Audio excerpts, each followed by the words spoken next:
Halo Sobat SD Press, dimanapun kalian berada, selamat pagi. Pada hari ini, kita akan mengadakan konten podcast bersama dosen Universitas Sanata Dharma penerima buku hibah 2024. Nah, sebelumnya perkenalkan saya Yohanes Reko yang akan membawakan podcast kali ini. Buat teman-teman yang belum tahu, Pusat Penerbitan dan Busop setiap tahunnya akan mengadakan program ini. Dan pada tahun 2024 ini, P2B kembali menyelenggarakan program hibah penerbitan buku ajar atau buku teks. Nah, program ini bertujuan untuk membantu para dosen yang sudah memiliki naskah agar bisa segera menerbitkannya. Diharapkan dengan adanya program ini, jumlah buku-buku karya dosen akan semakin meningkat. Nah, kali ini saya bersama Ibu Maria Vicencia Eka Mulfatsi SSMA yang biasa kita panggil Miss Ika, sebagai salah satu dosen penerima program buku hibah ini. Dan tentunya masih banyak dosen lainnya juga. Nah, Miss Ika lah yang akan mengawali konten podcast kita kali ini.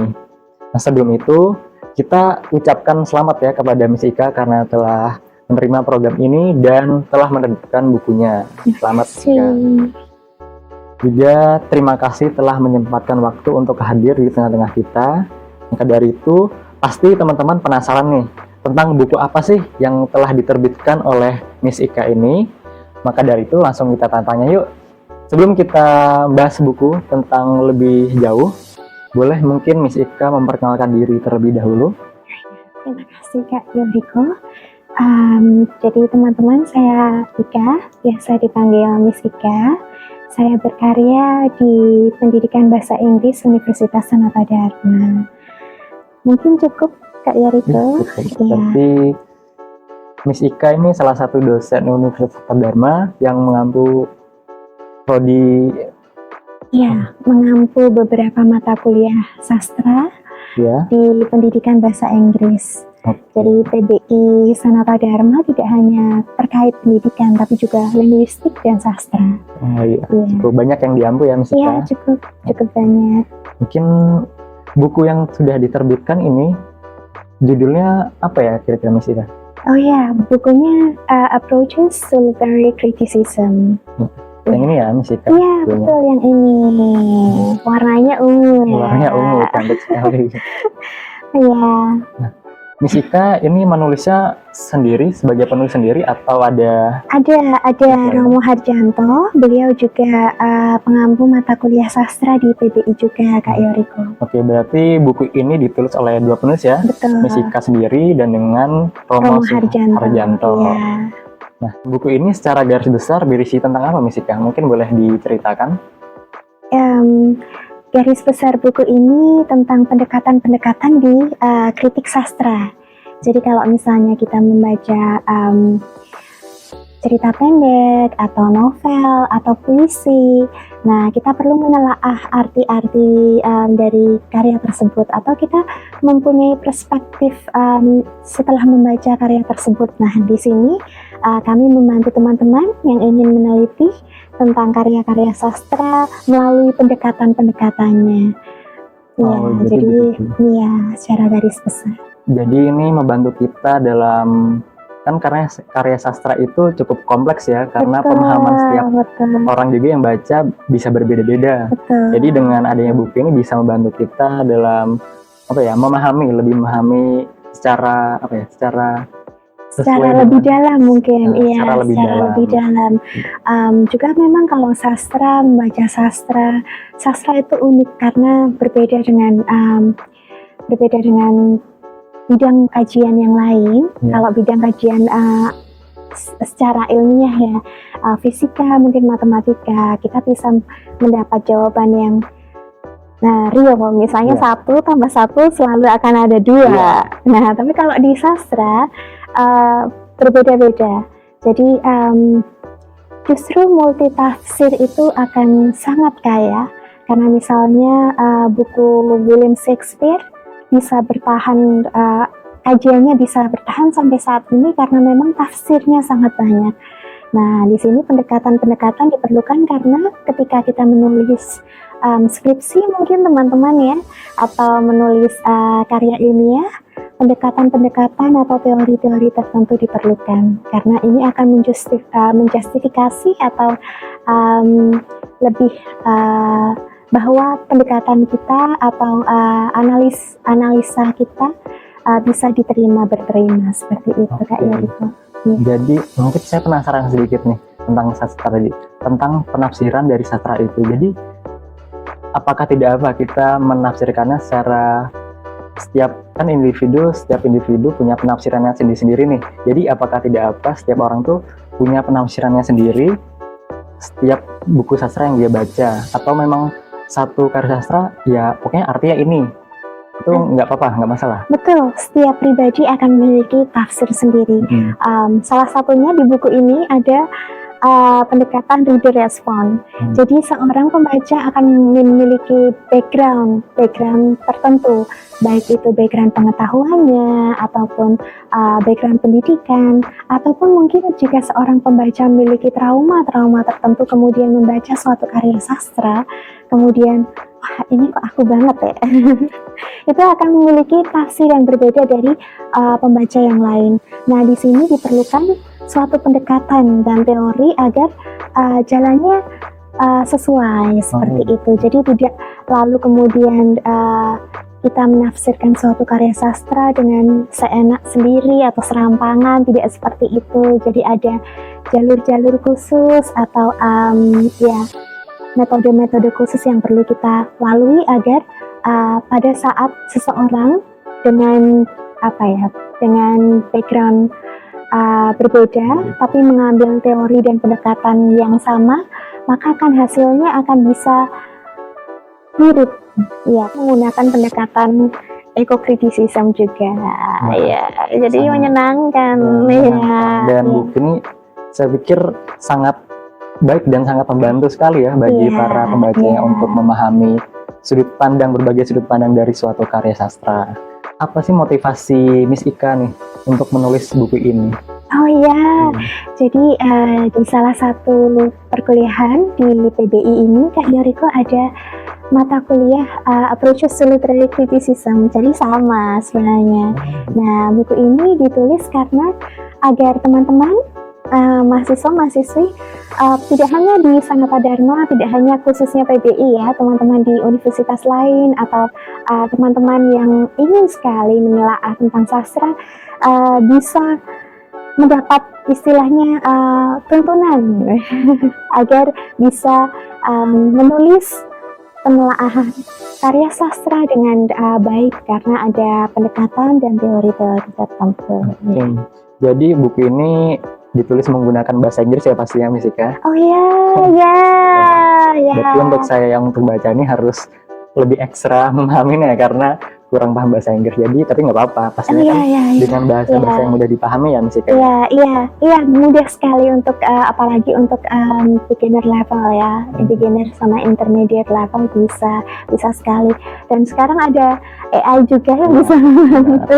Kita nggak perlu khawatir nih tentang saya nggak bisa bahasa Inggris jadi nggak bisa baca bukunya, tapi tenang aja teman-teman, ada banyak media yang bisa membantu kita dalam memahami buku ini ya, Miss Ika? Iya, dan ada beberapa karya-karya pilihan yang masuk di buku ini. Iya. Keren. Iya. Oke, untuk selanjutnya nih, tadi kan Miss Ika menyampaikan bahwa buku ini dibuat motivasinya untuk sebagai tuntunan para mahasiswa nih. Jadi apakah memang target dari pembaca buku ini ditujukan hanya untuk kalangan mahasiswa ataupun kalangan pembaca umum juga dari berbagai macam umur itu bisa membaca buku ini? Jika dari berbagai umur sepertinya untuk anak-anak usia di bawah 10 tahun mungkin belum ya, karena memang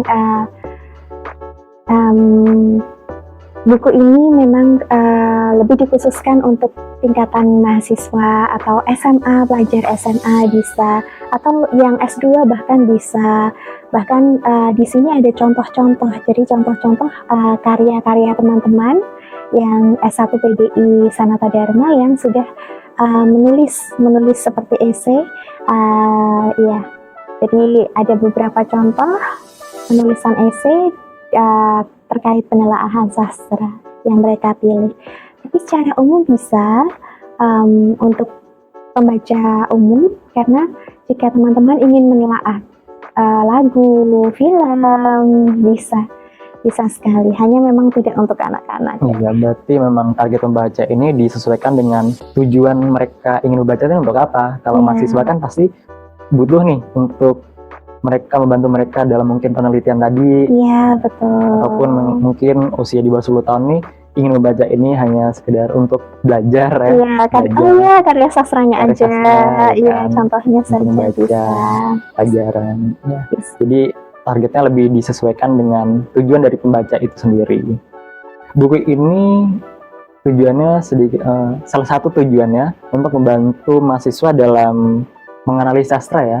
Jadi apakah menurut Miss Ika, tantangan apa sih yang dimiliki mahasiswa baru saat mencoba menganalisis sastra secara kritis? Tantangannya adalah kurang banyak membaca. Kurang banyak membaca. Jadi karena banyak sekali pendekatan-pendekatan sastra maupun teori-teori sastra yang ada di mana-mana.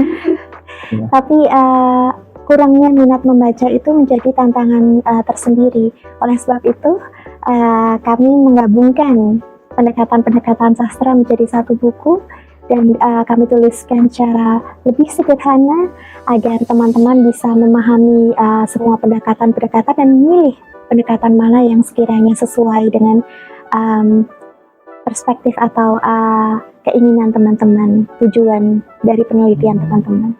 Jadi ketika kita ingin menganalisis suatu karya sastra ya kita harus didorong untuk mau membaca buku ya Miss Ika ya? Iya, membaca banyak buku, iya. Ya karena dengan itu ya secara nggak langsung penafsiran-penafsiran suatu karya sastra dapat kita pahami dengan membaca banyak buku, banyak referensi gitu ya Miss Ika?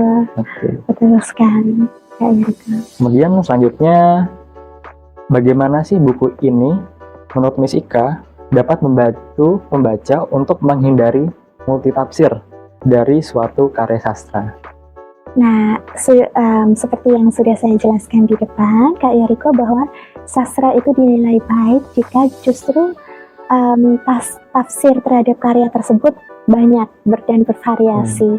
Nah, namun memang dalam penelitian perlu adanya fokus penelitian atau tujuan dari penelitian itu jelas.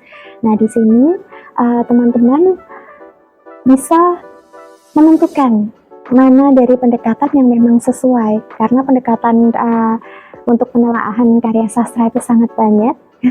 Dan di sini teman-teman bisa membaca semua pendekatan, kemudian memilih, oh sepertinya saya cocok dengan pendekatan ini, seperti itu. Berarti secara nggak langsung dengan adanya banyak penafsiran itu, kita tidak semata-mata menghindari multitafsir itu ya Miss Ika, tapi kita memilih salah satu dari penafsiran itu untuk kita pahami lebih dalam. Betul.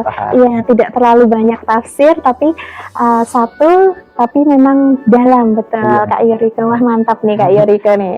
Bisa nambah semester lagi nih buat matkul pilihan. Boleh.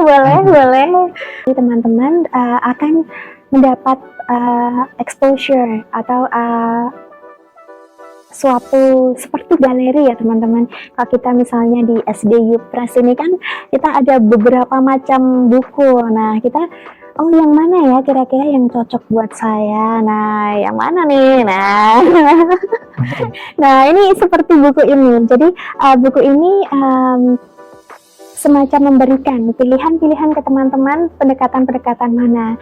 Karena kadang tantangannya yang dihadapi teman-teman itu saya punya tafsir seperti ini, saya ingin sekali meneliti misalnya yang sedang tren, ini ada lagu apeti yang dari Rose dan Bruno Mars ya, apeti. Sebenarnya apa sih, bisa kalau misalnya teman-teman ingin meneliti dari aspek sosialnya, kan apa kaitannya lagu apeti ini dengan keadaan sosial, jadi bisa menggunakan yang sociological approach. Tapi kalau teman-teman ingin meneliti tentang apa sih sebenarnya maksud pengarangnya menulis lagu ini. Nah, ini bisa pakai yang biographical approach. Jadi teman-teman, tujuan teman-teman ditentukan terlebih dahulu, kemudian nanti bisa baca pendekatan-pendekatannya yang mana. Oh, sepertinya ini cocok untuk saya karena saya ingin meneliti tentang pengarangnya. Maksud pengarangnya juga kaitannya dengan karyanya. Wow, berarti bisa nih. Nah, seperti itu. Jadi buat teman-teman nih yang punya naskah sendiri dan ingin menerbitkan di S2 Press, kita sangat terbuka untuk teman-teman yang ingin menerbitkan bukunya ya di sini, seperti Misika yang sudah menerbitkan 5 bukunya di sini. Wah, sangat inspiratif sekali saya kira. Oke. Misika boleh menyampaikan closing statement nih, ataupun ajakan kepada para pembaca untuk membaca buku karangan Miss Ika dan Romo Harjanto. Okay, so hello, my name is Ika, and I have something for you. So this is it. Approaches to literary criticism. For those who want to know more about approaches to literary criticism, get it now. What are you reading now? So just get it now. Thank you. Teman-teman, buku Approaches to Literary Criticism sangat menarik ya untuk kita baca dan kita pelajari karena pastinya bermanfaat dan sangat berbobot karena ditulis oleh dosen kita yang sudah ahli di bidangnya. Jadi bagi teman-teman yang tertarik dengan buku ini, pastikan teman-teman stay tune terus di sosial media S2 Press untuk dapat kalian tahu nih buku ini dapat kalian miliki kapan. Jadi sekian podcast kita di episode yang pertama ini. Saya ucapkan terima kasih kepada Miss Ika yang telah menyempatkan waktu untuk hadir di sini dan sharing tentang isi dari buku Approaches to Literary Criticism. Jadi buat teman-teman, stay tune terus karena kita akan ada episode-episode selanjutnya dengan para penulis lainnya. Kita ucapkan terima kasih dan sampai jumpa. Bye.